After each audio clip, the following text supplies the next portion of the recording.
ជំរាបសួរបងប្អូនទាំងអស់គ្នាចាថ្ងៃនេះតើបងប្អូនបានចូលរួមចំណែកនៅក្នុងការបំពេញនៅកាតព្វកិច្ចក្នុងនាមជាកូនខ្មែរហើយឬនៅកាតព្វកិច្ចនោះគឺបងប្អូនចុះឈ្មោះដែលយើងឃើញថាម្នាក់សុទ្ធតែឈឺឆ្អាលពីរឿងជាតិម្នាក់សុទ្ធតែខ្វល់ខ្វាយពីរឿងប្រទេសខ្មែរម្នាក់សុទ្ធតែចង់មានការផ្លាស់ប្ដូរហើយនៅក្នុងនោះបុគ្គលម្នាក់ដែលធ្វើឲ្យប្រទេសខ្មែរយើងនឹងគឺកលាប់ចាក់ធ្វើឲ្យប្រទេសខ្មែរយើងคล้ายទៅមានឈ្មោះ Cambodia ធ្វើឲ្យប្រទេសខ្មែរយើងនឹងคล้ายទៅជាប្រទេសដែលឥឡូវនេះកើតទៅជាឧក្រិដ្ឋកម្មឆោបោកតាមប្រព័ន្ធអ៊ីនធឺណិតហ្នឹងគឺកំពុងតែផ្ទុះទៀនហ្នឹងគឺ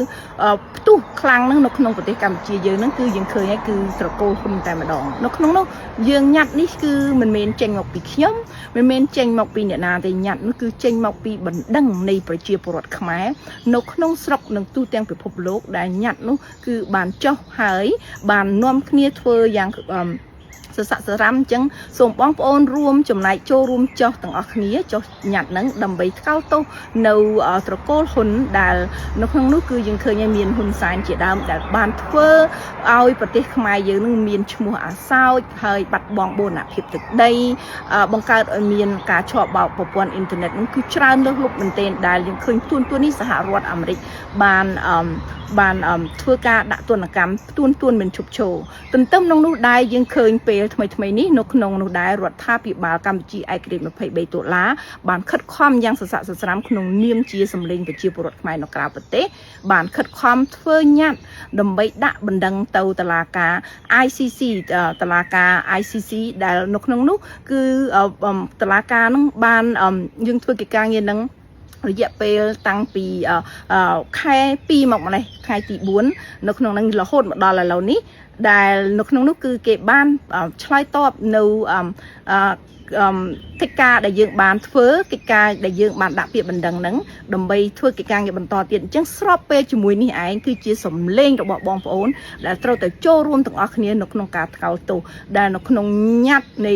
ICC ដូចគ្នាក៏មានពាក់ព័ន្ធនឹងការបាត់បង់បូរណភាពទឹកដីដែលទាហានថៃបានឈ្លានពានធ្វើឲ្យប្រជាពលរដ្ឋខ្មែរទាហានខ្មែរបានស្លាប់នៅក្នុងនោះដែរគឺប៉ះពាល់ទៅដល់ការឆោបោកតាមប្រព័ន្ធអនឡាញហ្នឹងដែលបានបង្កើតនៅក្នុងប្រទេសកម្ពុជានឹងច្រើនមែនទែនដែលគេយកលេសទៅផ្លោងគ្រាប់នៅក្នុងតំបន់ទឹកដីនៃប្រទេសកម្ពុជានឹងធ្វើឲ្យមានបណ្ដាលប្រជាពលរដ្ឋស្លាប់អញ្ចឹងឥឡូវនេះតុលាការ ICC បានព្រះរាជអាជ្ញាបានធ្វើការទំនាក់ទំនងហើយទទួលស្គាល់នៅញត្តិរបស់យើងមកហើយយើងត្រូវតែចូលរួមទាំងអស់គ្នាក្នុងនាមប្រជាពលរដ្ឋខ្មែរទាំងអស់គ្នាបងប្អូនមិនអាចឈោយំមិនអាចសំណោះតែក្នុងចិត្តហើយមិនចូលរួមបំពេញកាតព្វកិច្ចគេគឺត្រូវតែចូលរួមទាំងអស់គ្នាជាឱកាសប្រវត្តិសាស្ត្រដែលបងប្អូនត្រូវតែចូលរួមជួយប្រទេសខ្មែរយើងទាំងអស់គ្នាចាអញ្ចឹងកុំភ្លេចចុះញត្តិដែលញត្តិនោះងាយស្រួលបំផុតគឺមានតែ4ចំណុចទី1គឺដាក់ឈ្មោះបងប្អូន